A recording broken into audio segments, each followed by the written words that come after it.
किसी किसान से कितना भी अनाज खरीद सकता है, अनलिमिटेड। अगर एक व्यक्ति पूरे देश का अनाज खरीदना चाहे तो खरीद सकता है, कोई लिमिट नहीं। तो भाइयों और बहनों, मुझे बताइए, अगर कोई भी व्यक्ति कहीं भी कितना भी माल खरीद सकता है, अनाज खरीद सकता है, सब्जी खरीद सकता है, तो मंडी की क्या जरूरत? मंडी की कोई जरूरत नहीं। तो पहला कानून जो है, मंडी को मारने का कानून है, मंडी को खत्म करने का कानून है।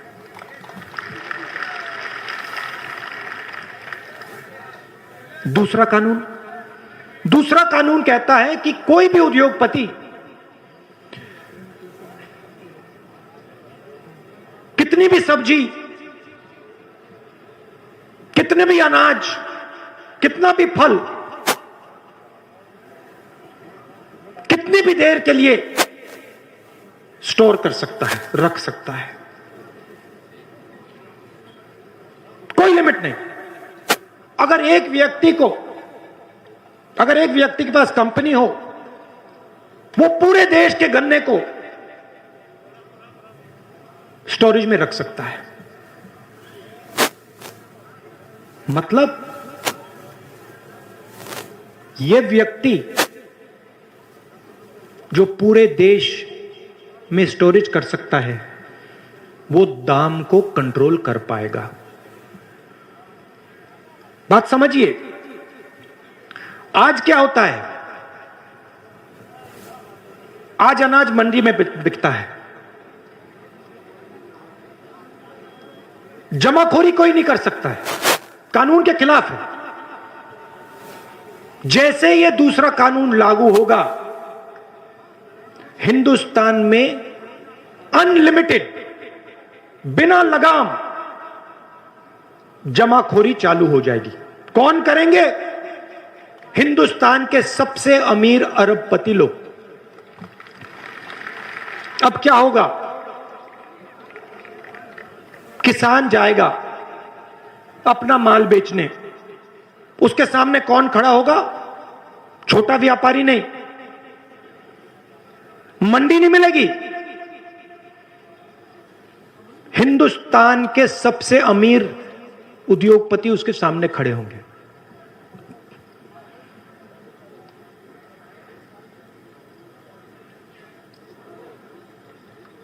तीसरा कानून कहता है कि जब हिंदुस्तान का किसान उस उद्योगपति के सामने जाके खड़ा होगा और अपने अनाज के लिए, अपने फल के लिए, अपनी सब्जी के लिए सही दाम मांगेगा, तो वो किसान अदालत में नहीं जा सकता है। पहला कानून मंडी को मारने का, दूसरा कानून एसेंशियल कमोडिटीज एक्ट को खत्म करने का और जमाखोरी चालू करने का, और तीसरा कानून किसान के हाथ से न्याय छीनने का। ये हैं तीन कानून। लक्ष्य क्या है? लक्ष्य है कि ये जो 40% हिंदुस्तान की जनता का धंधा है, ये सिर्फ 2-3 लोगों के हाथ में चला जाए। एक ही कंपनी पूरे देश का अनाज बेचे, एक ही कंपनी पूरे देश की फल और सब्जी बेचे। और मैं आपसे पूछना चाहता हूं, अगर एक ही कंपनी पूरे देश का अनाज बेचेगी, पूरे देश की सब्जी, पूरे देश का फल बेचेगी, तो जो आज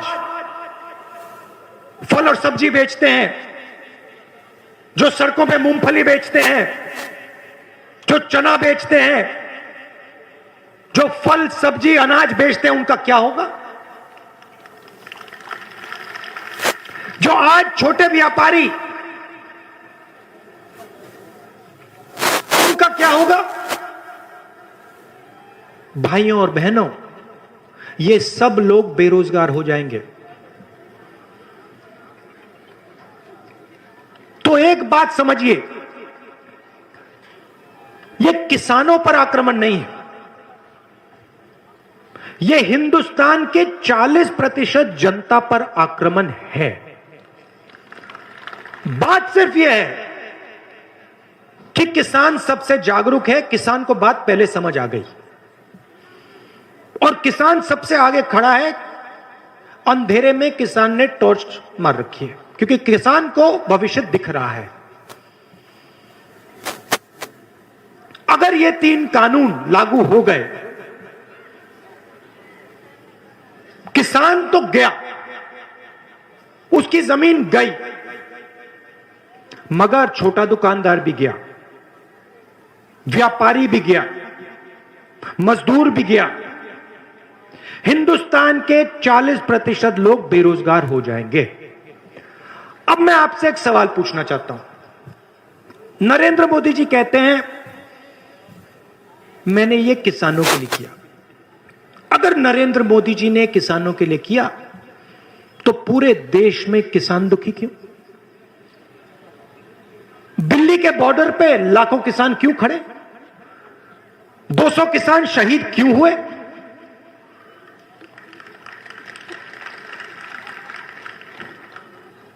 तो ये किसानों के लिए तो नहीं किया, ना ये छोटे दुकानदारों के लिए किया, ना ये मजदूरों के लिए किया, ना ये दुकानदारों के लिए किया। तो ये किसके लिए किया? हम दो, हमारे दो के लिए किया। 4 लोग इस देश की सरकार चलाते हैं और जो भी हो रहा है इन 4 लोगों के लिए हो रहा है। और यह बात आज नहीं शुरू हुई। यह जो 40% लोगों का धंधा है, इसमें किसान शामिल हैं, मजदूर शामिल हैं, छोटे दुकानदार शामिल हैं, लोडर, मंडी में जो काम करते हैं, ये सब लोग शामिल हैं। पहला आक्रमण इन पे नोटबंदी के समय हुआ था।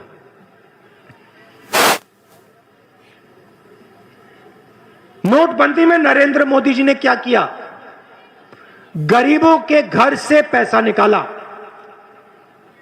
मैंने उस समय कहा था यह काले धन के खिलाफ लड़ाई नहीं है, यह हिंदुस्तान की रीढ़ की हड्डी को तोड़ा जा रहा है। जनता उस समय नहीं समझी थी, उस समय जोश में आ गई थी। बाद में पता लगा कि 3-4 लोगों का लाखों करोड़ रुपए कर्जा माफ हुआ, आपका पैसा बैंक में गया।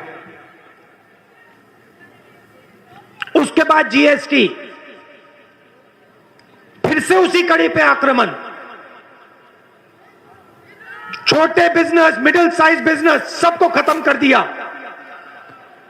रास्ता साफ करना चाहते हैं भाई और बहनों, नरेंद्र मोदी जी रास्ता साफ करना चाहते हैं अपने मित्रों के लिए। आज तक छोटे व्यापारियों को, मिडिल साइज बिजनेसेस को जीएसटी नहीं समझ आई, आज तक नहीं समझ आई। 5 अलग अलग टैक्स, लाखों बिजनेस बंद हो गए, बेरोजगार हो गए। और फिर कोरोना आता है, हिंदुस्तान के मजदूर घर की ओर जाते हैं। नरेंद्र मोदी ने बिना कोई इशारे लॉकडाउन कर दिया। हिंदुस्तान के मजदूर घर जाते हैं, हाथ जोड़ के वो प्रधानमंत्री से बस का टिकट मांगते हैं, रेल का टिकट मांगते हैं। प्रधानमंत्री कहते हैं नहीं, मैं तो नहीं देने वाला। भूखे मर गए। और फिर उसी समय 1,50,000 करोड़ रुपए हिंदुस्तान के सबसे अमीर लोगों का कर्जा माफ करते हैं। पहला कदम नोटबंदी, दूसरा कदम जीएसटी, तीसरा कदम कोरोना और अब चौथा कदम 3 नए कानून। लक्ष्य हिंदुस्तान के 40% लोगों का जो धंधा है उनसे छीनना। और होगा क्या? और वो आपको दिख रहा है। इस देश में रोजगार कौन देता है? इस देश में रोजगार हिंदुस्तान के सबसे बड़े उद्योगपति, 2-3 उद्योगपति नहीं देते हैं। इस देश में रोजगार किसान देता है। इस देश में रोजगार छोटा व्यापारी देता है। इस देश में रोजगार स्मॉल और मीडियम बिजनेस देते हैं। उनको आपने जान से मार दिया, खत्म कर दिया। और आज पूरा देश देख रहा है, बेरोजगारी फैलती जा रही है, फैलती जा रही है। और नरेंद्र मोदी हर रोज कोई ना कोई नया बहाना बनाते हैं। Make in India, skill India, पता नहीं क्या क्या क्या क्या बोलते रहते हैं। आपने पार्लियामेंट में उनका चेहरा देखा होगा। कहते हैं हम किसानों से बात करना चाहते हैं। बात किस बात की? क्या बात करना चाहते हैं आप? इस कानून को आप खत्म कीजिए, रद्द कीजिए। किसान आपसे बात करने को तैयार है। आप पहले जो उसका है उससे छीन रहे हो, उसकी जमीन छीन रहे हो, उसका भविष्य छीन रहे हो, और फिर उसे कह रहे हो बात करेंगे। बात किस बात की? कोई बात करने की जरूरत नहीं है। पहले आप कानून वापस लीजिए, फिर जितनी बात आपने किसानों से करनी है, मजदूरों से करनी है, आप करिए। तो मैं यहां इसलिए आया हूं, मैं ये बताने आया हूं कि ये सिर्फ किसान का मुद्दा नहीं है, ये गरीबों का मुद्दा है। ये जो सिस्टम है, कृषि का सिस्टम, मंडी, एमएसपी, एसेंशियल कमोडिटीज एक्ट, ये सब, ये सिस्टम आपकी रक्षा करता है।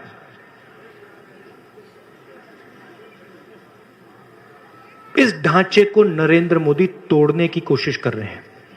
और मैं आपको यहां आश्वासन देने आया हूं कि कांग्रेस पार्टी किसानों के साथ, मजदूरों के साथ, गरीबों के साथ खड़े होके ये कानून को आगे हम बढ़ने नहीं देंगे। इन कानून को हम रद्द करके ही दिखाएंगे। आखिरी बात मैं आपसे कहना चाहता हूं, आप देखिए,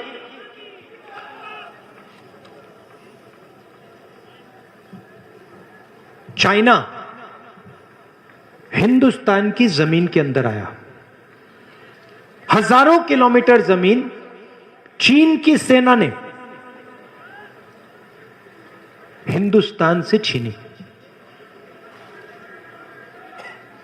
हमारे जवानों को शहीद किया। और कल लोकसभा में, राज्यसभा में डिफेंस मिनिस्टर आते हैं और कहते हैं कि समझौता हो गया। और समझौता किस बात का हुआ? समझौता यह हुआ कि नरेंद्र मोदी जी की सरकार ने हिंदुस्तान की पवित्र जमीन चाइना को पकड़ा दी। पैंगोंग लेक में हिंदुस्तान का पोस्ट फिंगर 4 पे होता था। चाइना ने अपनी सेना को अंदर डाला। समझौता नरेंद्र मोदी जी ने यह कहा है कि हम अब फिंगर 3 पे अपना पोस्ट लगाएंगे। मतलब फिंगर 4 और फिंगर 3 के बीच जो जमीन थी, जो हमारी पवित्र जमीन है, वो नरेंद्र मोदी जी ने चाइना को हमेशा के लिए दे दी है।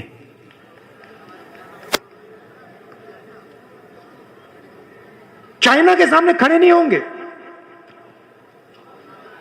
किसानों को धमकी देंगे, किसानों को मारेंगे, पीटेंगे, दीवार बनाएंगे और चाइना को हिंदुस्तान की जमीन देंगे। यह नरेंद्र मोदी जी की सच्चाई है।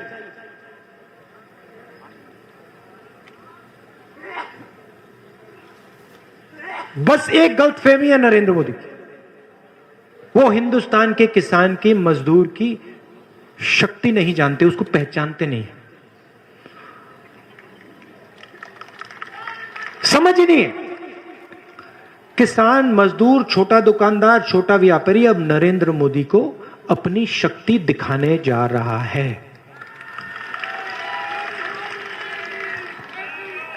आप सब दूर दूर से आए, इसके लिए दिल से मैं आपका धन्यवाद करता हूं। नमस्कार, जय हिंद।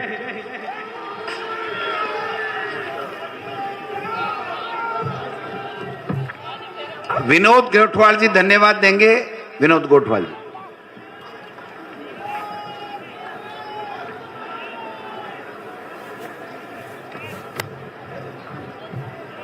हमारे बीच में राहुल गांधी जी दूसरी बार पीलीभीत विधानसभा क्षेत्र में पहुंचे, इनका मैं दिल के गहराइयों से बहुत बहुत धन्यवाद करता हूं। और किसानों की हमारी लड़ाई लड़ रहे हैं, इनकी वजह से यूथ कांग्रेस के सिस्टम ने मुझे यहां तक मंच प्रदान किया, इसके लिए भी इनका बहुत बहुत धन्यवाद। हमारे बीच में पहुंचे, बहुत बहुत धन्यवाद। मुख्यमंत्री महोदय डोटासरा जी भी पहुंचे, बहुत बहुत धन्यवाद।